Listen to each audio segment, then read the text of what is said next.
atau itu mau Syekh Maulana Hasanuddin mah waktu dek tarung jeung rawayan jeung gitu pucuk umun rawayan boga ilmu pucuk umun teh sadeuleu matanyana bisa hiber eta ilmu pucuk umun dites ilmu pucuk umun mah 40 imah lamun geus bisa nyebrang 40 imah eta berarti geus lulus tuh mata kuari di rawayan mah imah kudu 40 bae eta teh ilmu pucuk umun ngaranna jang leng-leng nyaritakeun ngetes ilmu pucuk umun 40 imah deuleu hiber mun geus ngalengkah 40 imah berarti geus bisa diteruskeun kuari ge masih keneh engke ka ditu deui satungtung deuleu sap hiber ditandingan ku Syekh Maulana Hasanuddin di tandinganana ngadu kotok itu mah kotokna geus jago menang male sedengkeun Maulana Hasanuddin mah panteu mawa kotok-kotokna kotok jalak biasa culak cilik Maulana Hasanuddin leh cek Maulana Hasanuddin aya balokeng ye balokeng bae di kieu-kieu hei balokeng sia jadi kotok jalak berem poh kongkoromo terti wa bial ibadamu takidi minum usara wa minum duriju bidamin makana hadza jazai nasatu lakum an tukhlifuni bisuin fi dhawi rahimi ya Isa ibn Maryam adhkur ni'mati 'alaika wa 'ala walidayk idh ayyadtuka biruhil qudus keistimewaan Kangjeng Nabi Isa alaihi salam di dunia ayat 7 keistimewaan Kangjeng Nabi Isa di dunia ayat 7 sangat menonjol luar biasa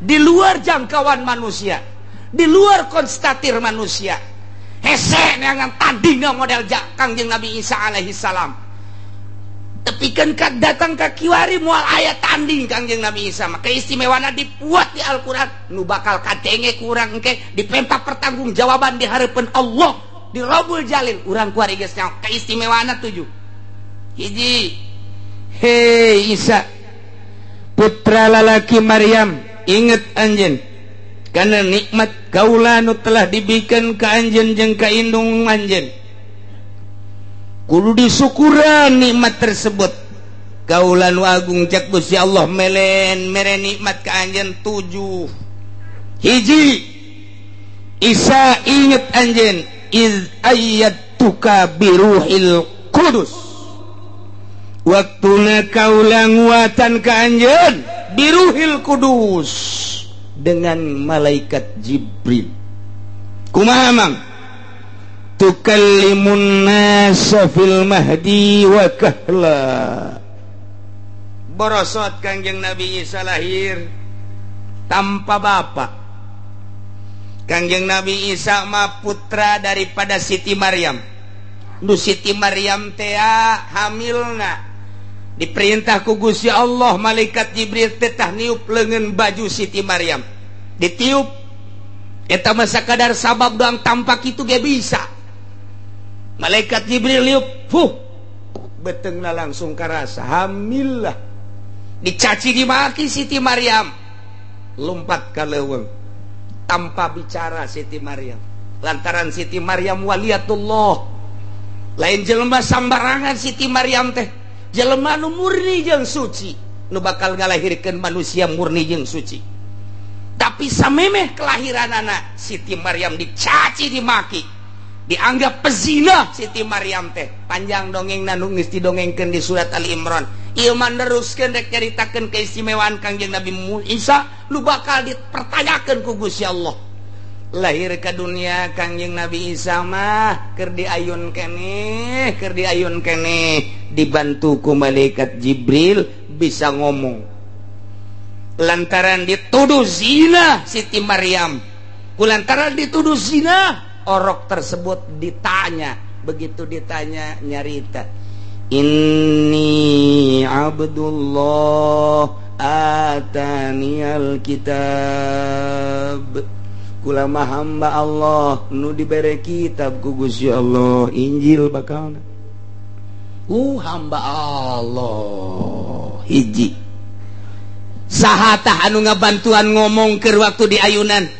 sahatah anu ngabantuan ngomong ke waktunya na aya di buayan keur manehanana jadi orok biruhil kudus malaikat Jibril jadi pendampingna dioyakeun ku malaikat Jibril sungutna lisana dibere bisa ngomong hakikat nama Gusti Allah anu nyandingkeun malaikat Jibril ka diri Kangjeng Nabi Isa alaihissalam kadenge inni Abdullah atani alkitab kadenge ku masyarakat hiji nomor kaduana engke bakal nyarita deui nu sarua bahasana wakahla setengah tubuh ieu ayat wakahla nandakeun yufidu nuzulahu qabla sa'ah bakal turun deui Kangjeng Nabi Isa memeh kiamat lantaran aya bahasa wakahla teh umurna setengah tubuh Kangjeng Nabi Isa waktu diangkat ke langit ku Gusti Allah dikejar-kejar ku Yahudi umurna 33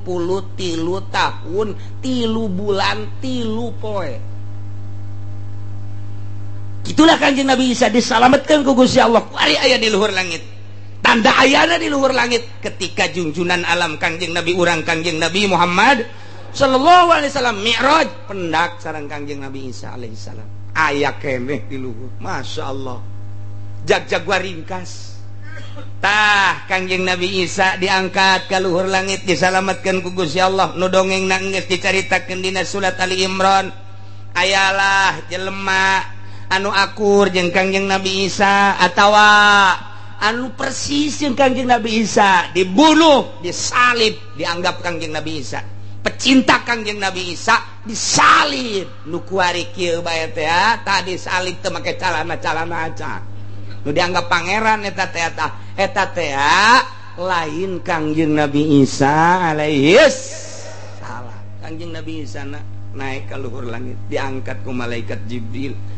ieulah ta ai iz ayatuka biruhil kudus ai nguatan ka anjeun cak Gusti Allah hai Isa dengan dibarangi kuruhil kudus tukallimun nasa fil mahdi anjeun bisa nyarita waktu keur di ayunan wakahla anjeun bisa nyarita anu sarua bahasana ini Abdullah atani alkitab ketika anjeun diturunkeun di langit ka dunia engke di akhir bakalna dunia kacau balau anu luar biasa di mana-mana huru-hara sekup lati mimiti sekup keluarga RT desa kecamatan kabupaten wah tuntutanana macam-macam ekonomi lah tuntutanana politik lah dan lain-lain macam-macam antara negara ribut walut dunia Islam terpepet anu bener-bener hayang nyalametkeun agama lumpatlah ke Mekah tanda jelema bakal lalumpatan ke Mekah Mekahna sekitar haram bakal dilebaran di kuari geus mulai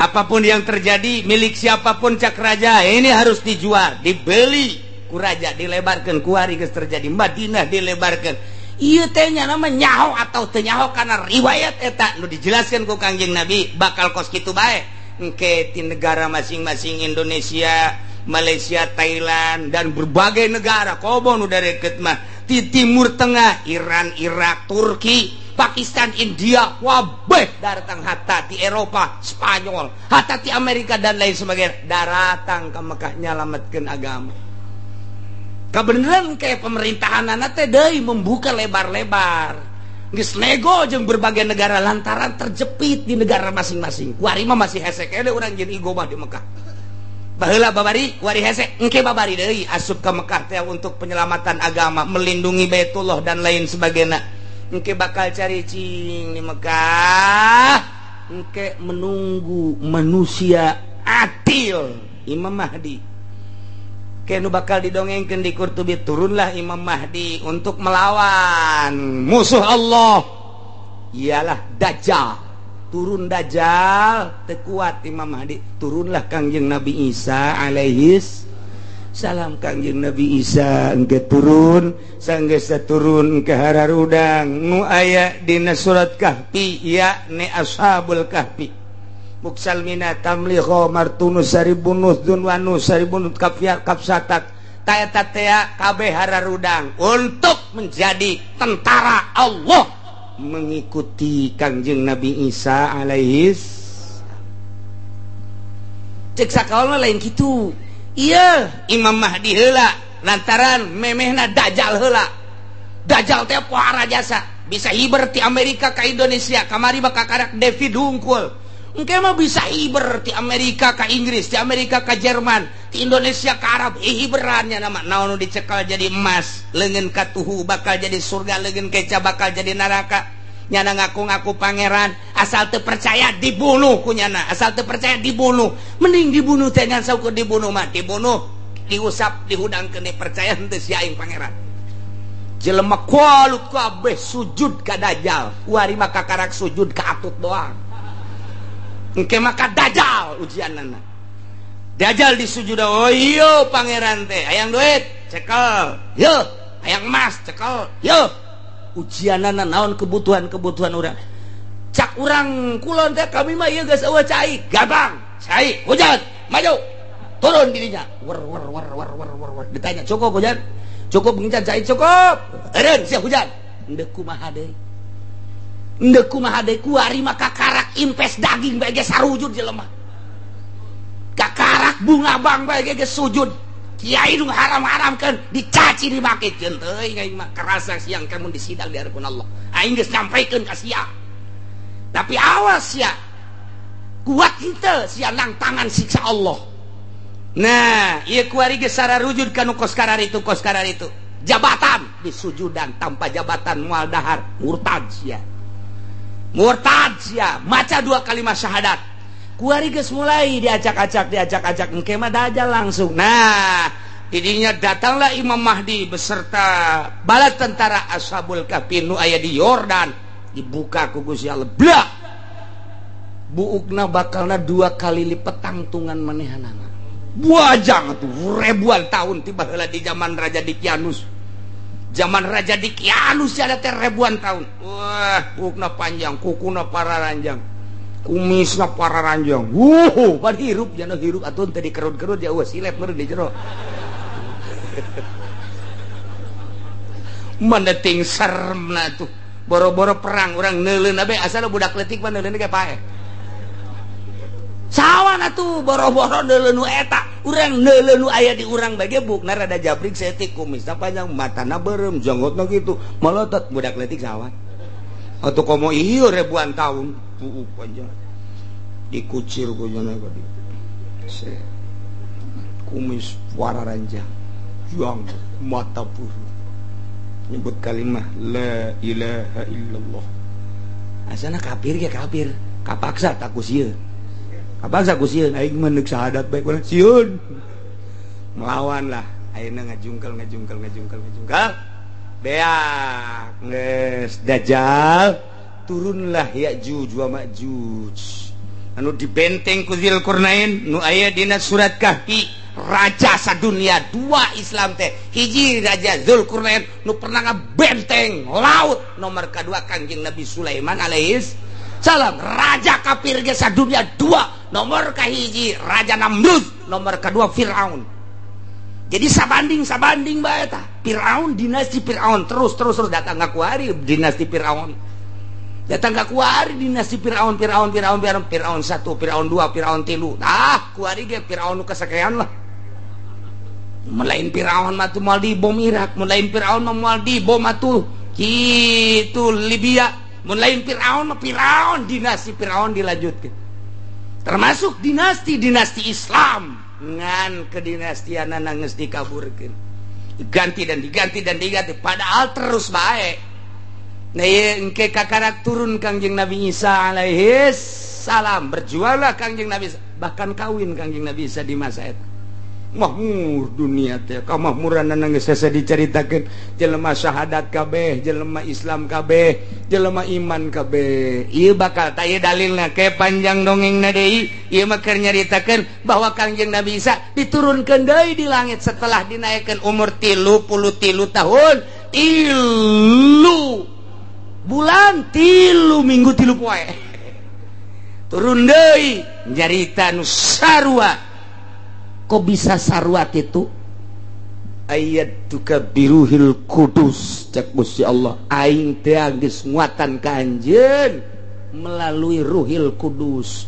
Jibril selalu ngabarengan anjeun. Ingat anjeun Isa hiji nikmat ti Gusti Allah eta. Nikmat kedua wa idza lamtukal kitaba wal hikmata wat taurata wal injil. Ingat Isa ketika maneh rada gede begitu maneh asup ke berbagai pendidikan anjeun eueuh nu ngawurukan tapi bisa nulis sorangan. Kanjeng Nabi Isa mah bisa nulis sorangan eueuh guruan.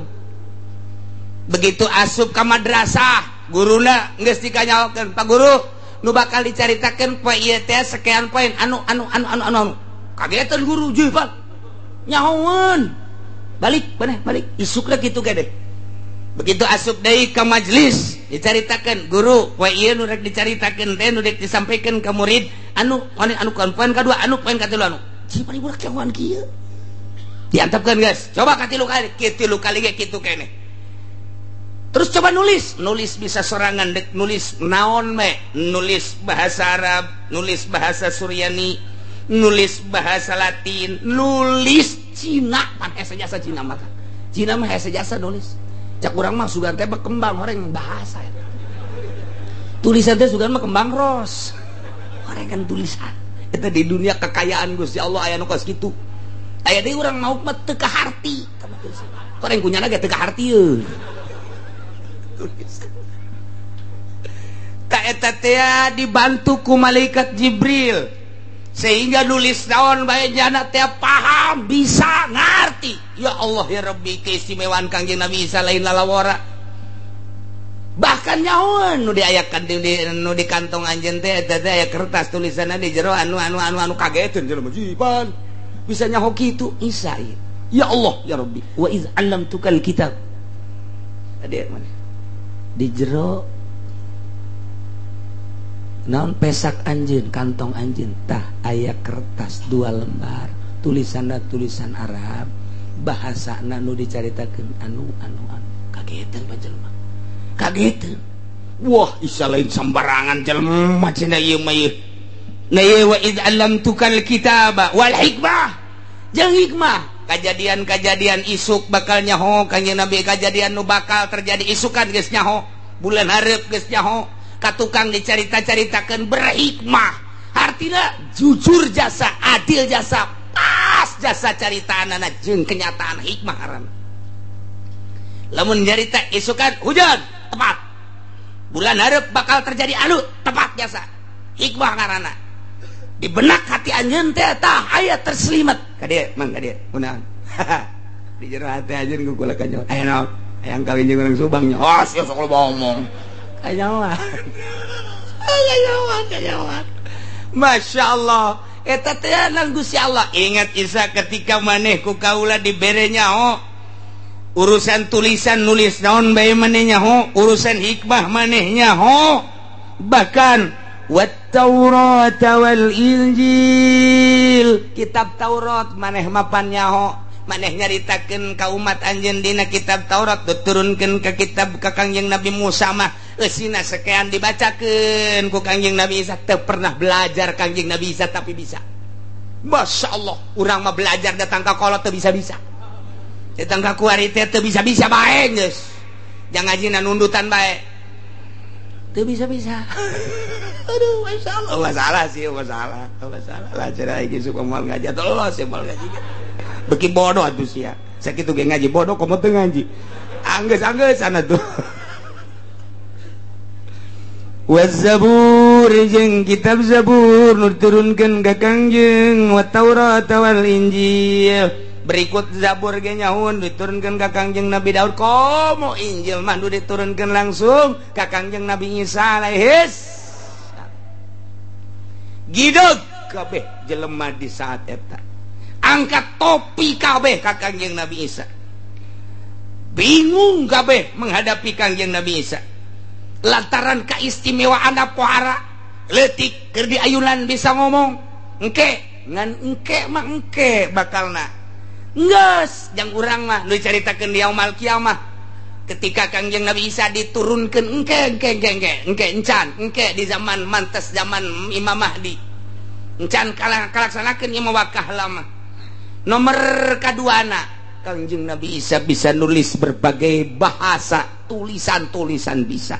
Nomor katiluna nyahuun karena isi kandungan di jero hate manusia, bahkan tulisan-tulisan jeung nyaritana tepat sangat berhikmat, jujur, adil. Moal aya mungkir ka ucapan Kangjeng Nabi Isa. Nomor selanjutnya apalin kitab Taurat, apalin kitab Injil, kitab Zabur, komo Injil mah pohara jasa. Geus teu bisa kukumaha manusia saat eta menghadapi zaman Kangjeng Nabi Isa alaihis salam. Mana dari keistimewaanna?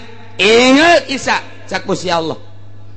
Wa takhluqu minat tini kahayati at-tayri fatanfukhu fiha fatakunu tayran biizni. Kangjeng Nabi Isa teh nyokot lempung kemudian diemple-emple dirupakeun manuk manyar.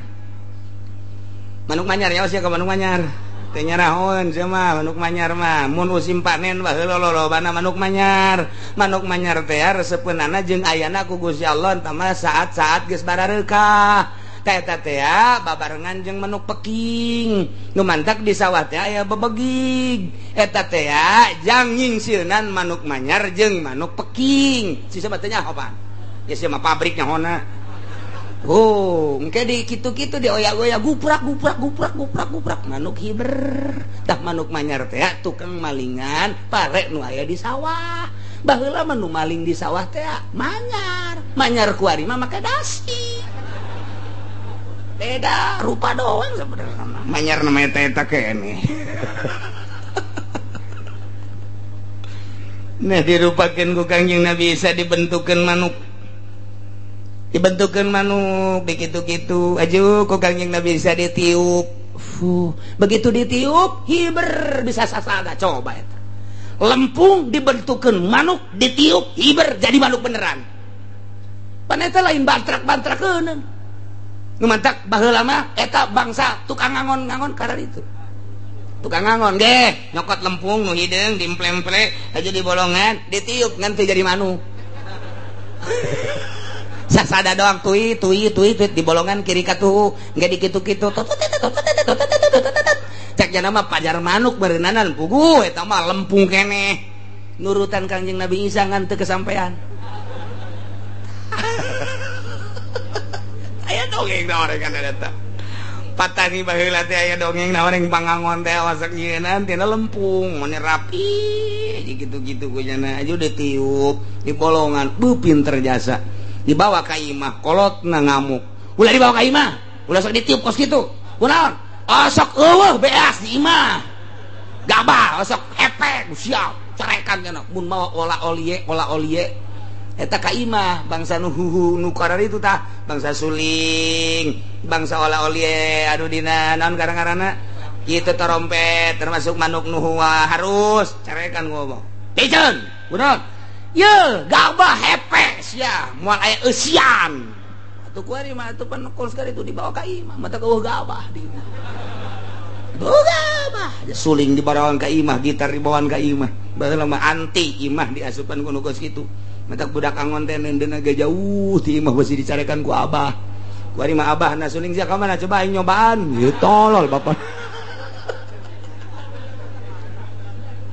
Beda zaman kamari ieu zaman kula leutik jeung zaman ayeuna jauh bedana masyaallah zaman murni budak nenden olah-olie nenden suling nenden mamanukan ge embung di imah di saung bae di dieu tadi tutupan ku nyana ku talokop kunaon diteuneung dia besi kanyahoan ku abah budak kuari mah talokop ge teh nyahoan talokop teh talokop awi denden di dinya besi kanyahoan ku abah ku emak sok nyarekan isuk-isuk kakarang ditempo deui jujur jasa budak baheula. Masya Allah embungin mawanu kitu ka imah besi teu dahar cak eta. Ieu keistimewaan Kangjeng Nabi Isa nyieun mamanukan tina lempung ditiup hiber sasada jadi manuk beneran. Tongkon ku jelema pohara jasa Isa. Tah eta keistimewaan Kangjeng Nabi Isa alaihis. Mana deui keistimewaan teh? tambah deui kaistimewaan anu nomor kalimana wa tubriul kaopatna wa tubriul akmah wal abrasa biizni bisa nyageurkeun anu buta bisa nyageurkeun nu lampang nu buta bae nu sakitu hesena bisa dicageurkeun lampang nu sampai ka ayeuna obatan ku Kangjeng Nabi Isa mah diusap doa aya jelema buta usap Kangjeng saya muka aya jelema lampang corop usap aya jelema kitu nu sok baruntung danan ngaran-ngaranna lepra kusta lepra usap cager mau nyeri huntu mah di dieu doang cager nyeri huntu mah geus asal diri geus cager ieu keistimewaan Kangjeng Nabi Isa alaihis salam masyaallah paling dahsyat deui nomor kalimat wa tukhrijul mauta biizni waktuna Kangjeng Nabi Isa alaihi salam bisa ngahudangkeun jelema nu geus maot nu geus puluhan tahun ratusan tahun ribuan tahun di jero kuburanana bisa dihudangkeun ku Kangjeng Nabi Isa ieu teh alat mujizat jang tablighur risalah supaya umatna iman ka Kangjeng Nabi Isa bahwa Kangjeng Nabi Isa teh utusan Allah dibere keistimewaan coba Isa mun bener maneh Rasul Allah tak kuburan coba ta ulah nyieun manuk geus nyieun manuk mah jadi emplek-emplek itu kadeule tah di jero kuburan hudangkeun teh Kangjeng Nabi Isa mun kula bisa ngahudangkeun mana iman kami ditepak doang ku Kangjeng Nabi Isa ya sahibal maqbarah gub biidznillah bukanya na teh nu kaluar teh jelema hideung kos orang Afrika nyanyi bari goyang-goyang tong teng eta kabeh gideung bae beu Isa sihirna pohara amat sihir tuh padahal mah eta teh mujizat coba tanya cek kaumna ditanya mananta saha anjeun abdi hirup di zaman raja di zaman Kangjeng Nabi Daud alaihi salam pagawean naon anjeun baheula keur zaman Kangjeng Nabi Daud kula mandek nyaingan Kangjeng Nabi Daud mah suarana bagus aju kula sok nyaingan tapi teu kasaingan kula mah jore bae jadi kula teh penyanyi di zaman Kangjeng Nabi Daud mane iman teu ka Kangjeng Nabi Daud alhamdulillah kula iman ka Kangjeng Nabi Daud kumaha ta masyarakat geus kadenge alah sihir tah mah coba balikeun deui dibalikeun deui balik deui irji bismillah balik deui ka jero sok nutup deui kuburan masyaallah diiring-iring deui ka Kangjeng Nabi Isa coba cek kuburan nu ieu ya tah kuburan ieu kuburan saha mun kula bisa ngahudangkeun anjeun iman beneran benar wari atuh coba maca syahadat asyhadu an la ilaha illallah wa asyhadu anna Isa rasulullah engke hudangkeun heula dihudangkeun ku Kangjeng Nabi Isa ya sahibal maqbarah gum biiznillah hudang dengan izin Allah dan iradat Allah blak muka assalamualaikum ya Isa Waalaikumsalam cek Kangjeng Nabi Isa man anta ana Yapis ibnu Nuh kuring ia adalah Yapis putra daripada Kangjeng Nabi Nuh Masya Allah kurang kumaha cek kaum lagi balikeun deui oke heula cek Kangjeng Nabi Isa ditanya heula anjeun nyaho ka kula nyaho saha kula Isa alaihi salam kula teh sebagai naon Rasul Allah saha jelema anu iman ka Isa kuari salamat lamun jelema teh iman bakal cilaka ulah kos kitu balikeun deui ka kuburan wah nu bae dah blon Masya Allah cek Kangjeng Nabi Isa RJ biidznillah balik deui ka jero kubur loba deui nu dihudang-hudangkeun ku Kangjeng Nabi Isa tetep bae teu iman sebagian kecil nu iman ya Allah ilah keistimewaan Kangjeng Nabi Isa alaihis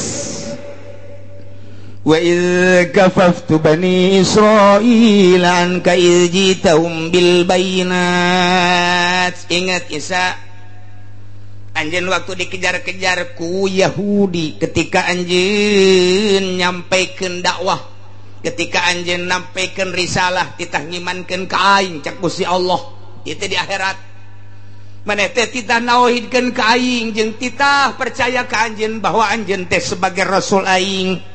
Kemudian anjeun ngaluarkeun berbagai mukjizat-mukjizat ti aing.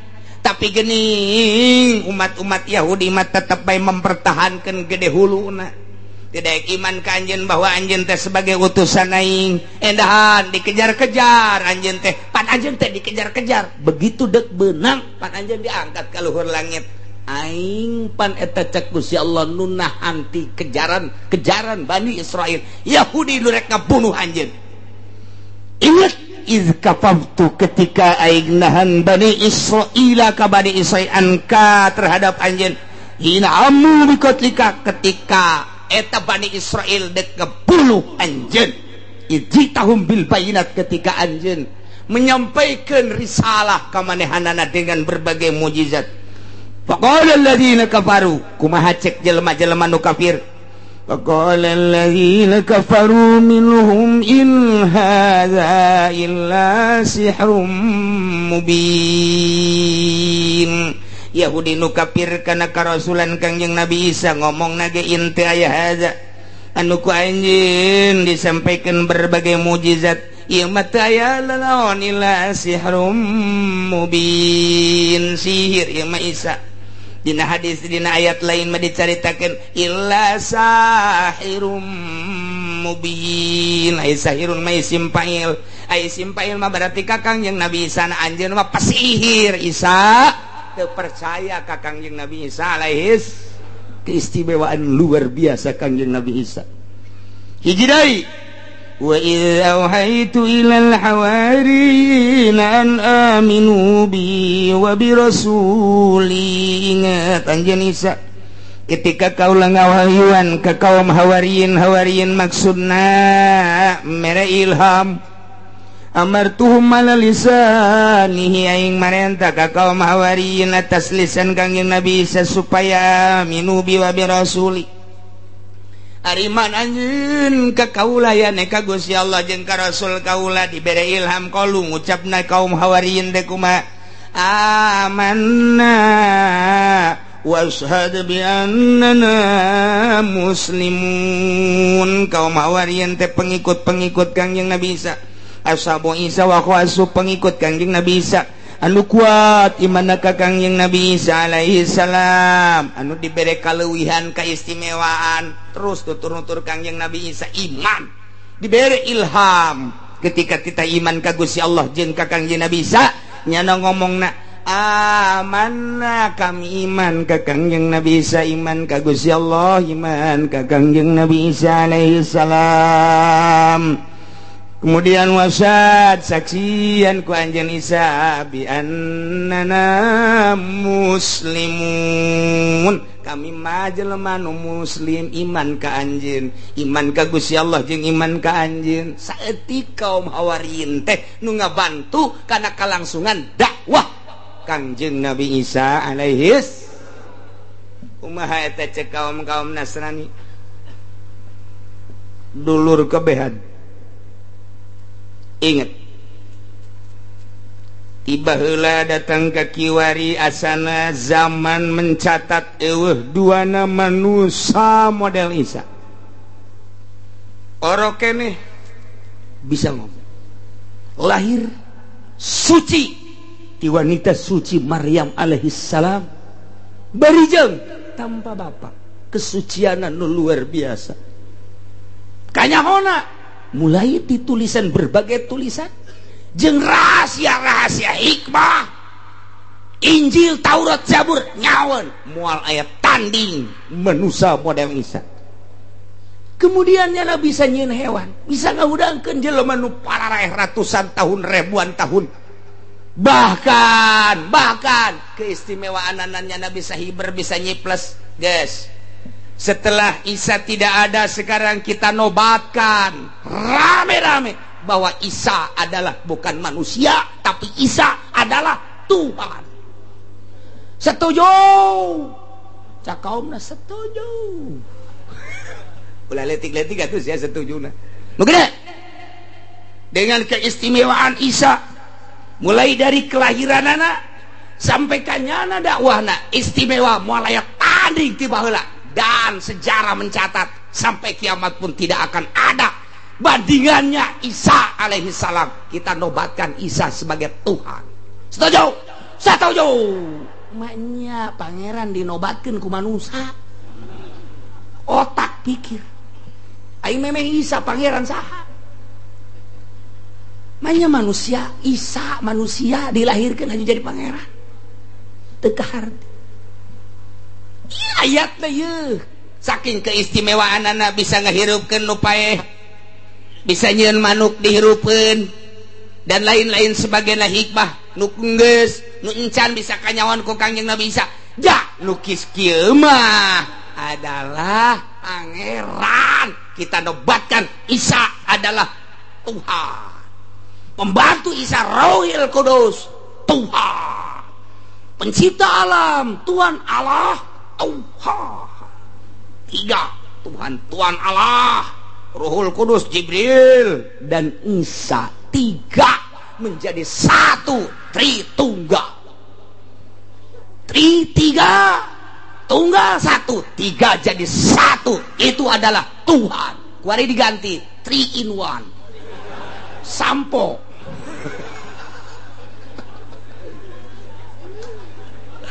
Masya Allah. Ini baraca ya ke orang Kristen ya keistimewaan ya. Nu paling pakai dalil. Adu kekuatan yang Islam di Amerika. William mengatakan tidak ada manusia seperti Isa. Sebab mana manusia yang bisa membangunkan orang yang telah mati. Padahal Tuan Syekh Abdul Qadir lebih dahsyat tibatan Kangjeng Nabi Isa. Lamun Kangjeng Nabi Isa mah ngahudangkeun jelema. Gum biiznillah. Kang Syekh Tuan Syekh Abdul Qadir mah lain kitu. Gum biizni. Tandingan kusia Tuan Syekh Abdul Qadir Kanjeng Nabi Isa mah gum biidznillah hudang dengan izin Allah. Tuan Syekh Abdul Qadir mah aing moal make biidznillah biizni aing mah gum biizni hudang coba eta. Jang nandingan Kanjeng Nabi Isa besi dianggap Tuhan Allah nyiptakeun Tuan Syekh Abdul Qadir nu matak di break up teu meunang berkumandang Tuan Syekh Abdul Qadir ajaran-ajaranna di berbagai daerah. Naon sebabna? Sebab Kristen bakal kaledek. Lamun itu mah seorang rasul. Syekh Abdul Qadir mah umat daripada Kangjeng Nabi urang. Kangjeng Nabi urang na beuki leuwih pohara mun daekeun atuh daekeun. Umatna bae gumbi inilah. Gumbi ini gitu, lain biidznillah deui. Masya Allah. Nah, cek William tidak ada manusia seperti Isa. Sebab burung diciptakan dari tanah buburungan ceknya na. Buburungan. Mamanukan. Siapa buburungan? Heran aing hese teh bahasa Melayu segala buburungan. Heuh kan urang mah mamanukan, ayeuna mah burung-burungan. Henteu menang buburungan. Salah eta mun buburungan, burung-burungan. Aing mah teh kararese bahasa Melayu mah geus hayang aing lah. Kecuali aing bahasa Melayu nu internasional bisa. Aing gitu mah bangsa Melayu cengkareng, gondrong, bolang teh hayang aing mah. Ya yang mantap aing tadi dikembangkan ke situ. Yo, gua cariin lu egok di sini. Eta mah egok, Masya Allah. Kahayang urang mah ulah make egok. Kan egok mah Sunda. Ya, lu kemana aya yo? Lu enggak ada gua enggak lihat-lihat lu. Kemana aya? Yo, dari tadi gua di sini. Iya, gua enggak kelihatan. Ya, cuma ke pasar doang sebentar, sepatan itu. Bahasa asal geus kos itu besepatan geus teh. Tapi lamun gondrong lain deui. Kumaha ngomong? Apa? Kumaha tong? Apa ini? Lu dari mana tong? Oh, dari sono kenceng jasanya cepat. Sakumaha kereta bis wae. Masya Allah. Cepat jasa. Masuk tong? Hah? Masuk tong? Hah? Lu sama siapa tong? Aduh. Aing mal deui ngobrol jeung nini hese.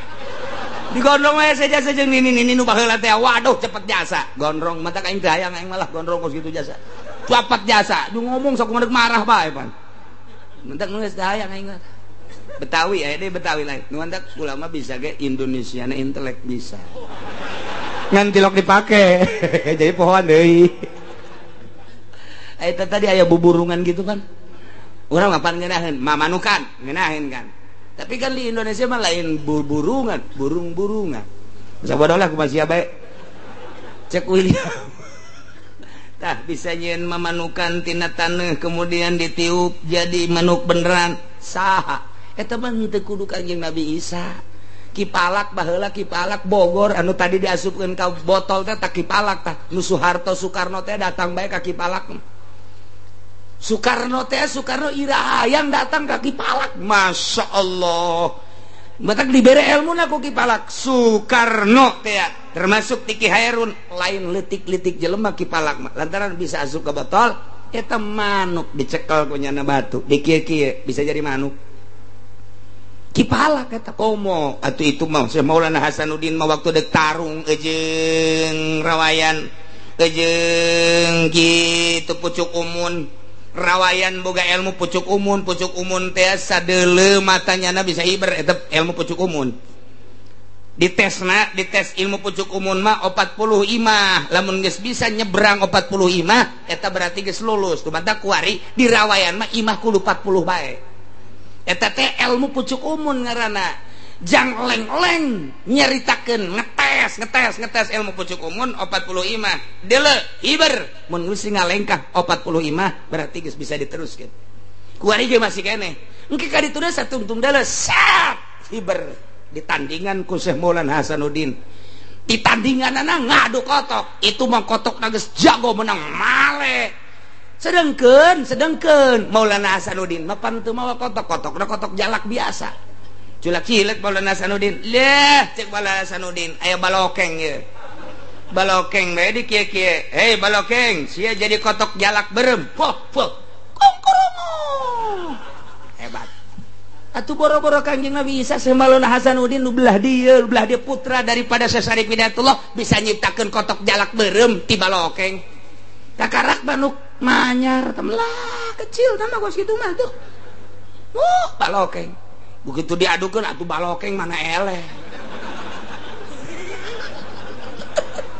atuh deuk kumaha elehna aja balokeng nyinganan atuh tinggal sama Maulana Hasanuddin we mantep biasa ya kotok cek cenah ieu atuh batur mah teu jarahoeun pan nyana doang nu nyaho moal eleh kotok aing mah kajeun kumaha ge bener bae lantaran nu eleh tanding kedua minggu hareup hari Jumat badasar tadi tukangan Banten aya kadinya tanu rame.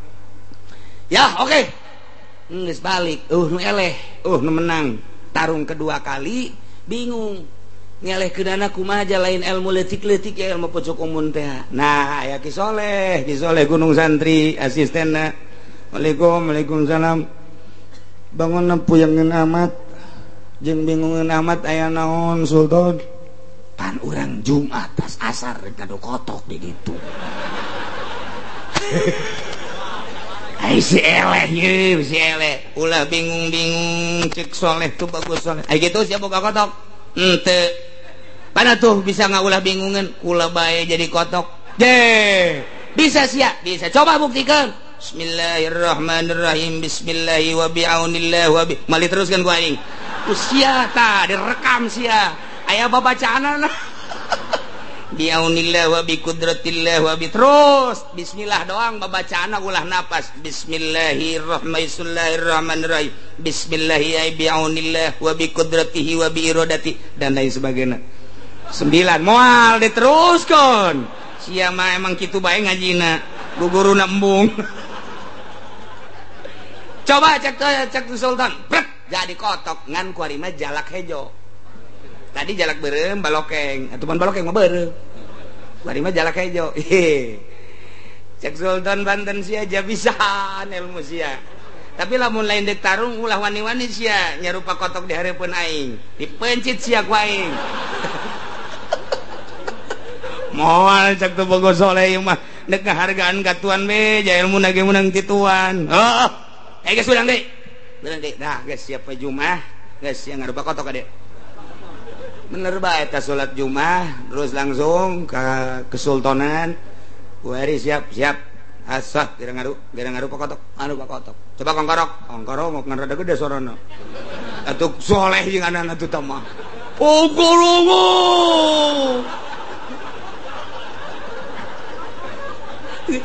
cak Sultan Maulana Hasanuddin ulah pati lo pokok kerongok aja ngadu mah ngadu wae.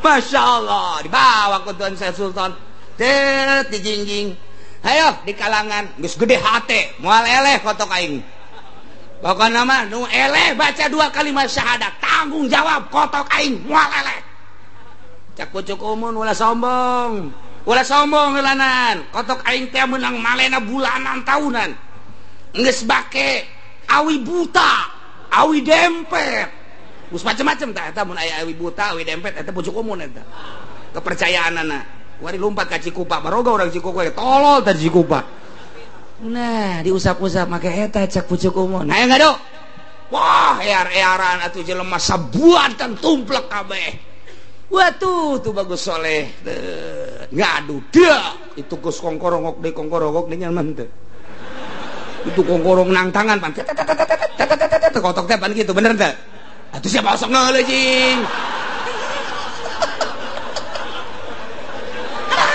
main kotok kabeh horenganan Masya Allah nah tidinya kongkorok pas iya tuh bagus soleh kongkorok sih sekali mah kongkorok kagetan urang pucuk umun gitu amat ya asana lain suara kotok teman dar diadukeun eleh heula lain eleh semu eleh kapacok heula wah urang pucuk umun surak sia lalab beakeun geus kagitik deui kakarak mulai atuh jelema jingan sepira ngalawan ku otok atuh cia dah eta mah atuh tangkisanana jeung sepakanana kos lain kotok bae kos lain kotok tapi disepak siat guliting keluar kalangan wah cak pucuk umum parah amat disepakan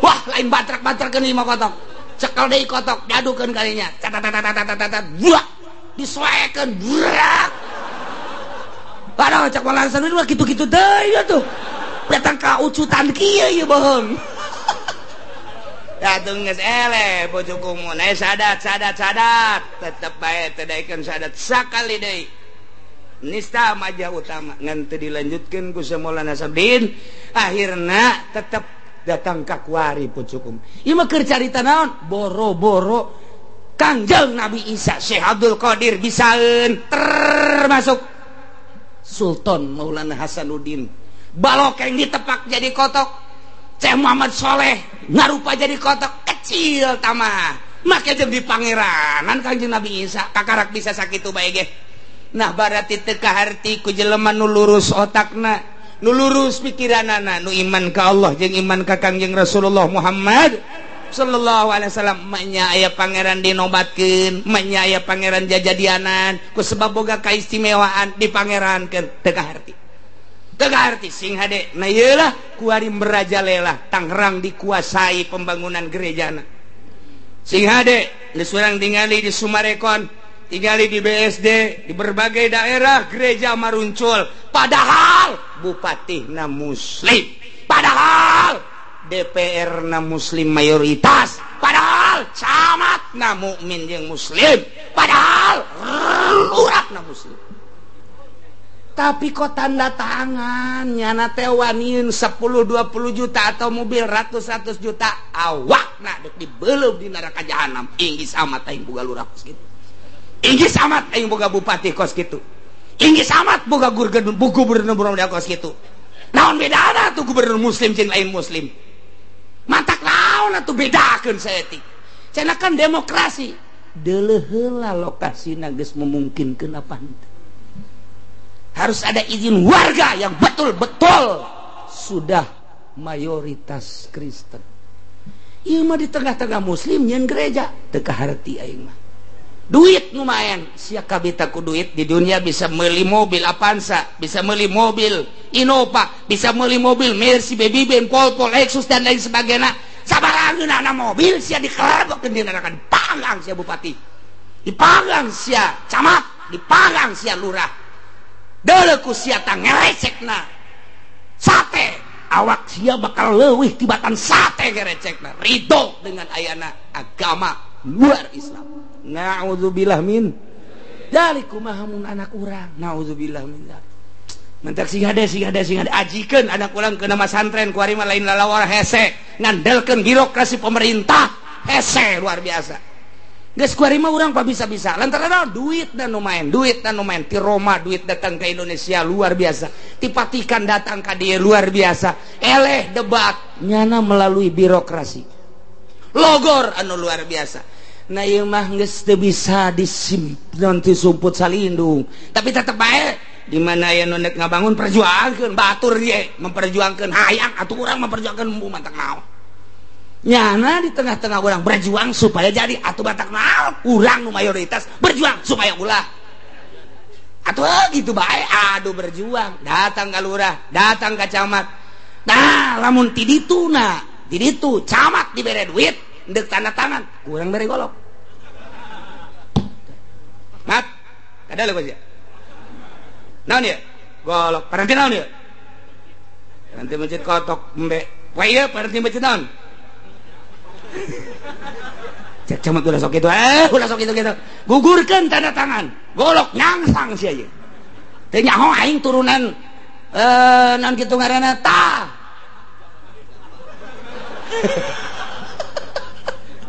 Masya Allah sia mun teu nyaho aing urang tereup teu nyaho sia galagat orang tereup sia aing mah kajen teuing payah ge sabilillah asal ulah jadi gereja awas sia beuheung sia urang mana sia camat di pan ieu mah bupati da ku aing dirisekeun atuh ngomong-ngomong ngeulanan urang jang naon kajawaraan teh tah kos kitu ai di pabrik ku tutang ketenteng hanya hayang jadi satpam doang golok nyangsang ai ieu diantepkeun hudang tereup hudang waru hudang pasar kemis di pasar kemis mah tilok ieu gelut dengan menangan doang pasar kemis mah ai gelut mah tilok ngan jadi raja eta urang pasar kemis nu gelut mah urang sejen tapi nu jadi raja urang pasar kemis blonta pasar kemis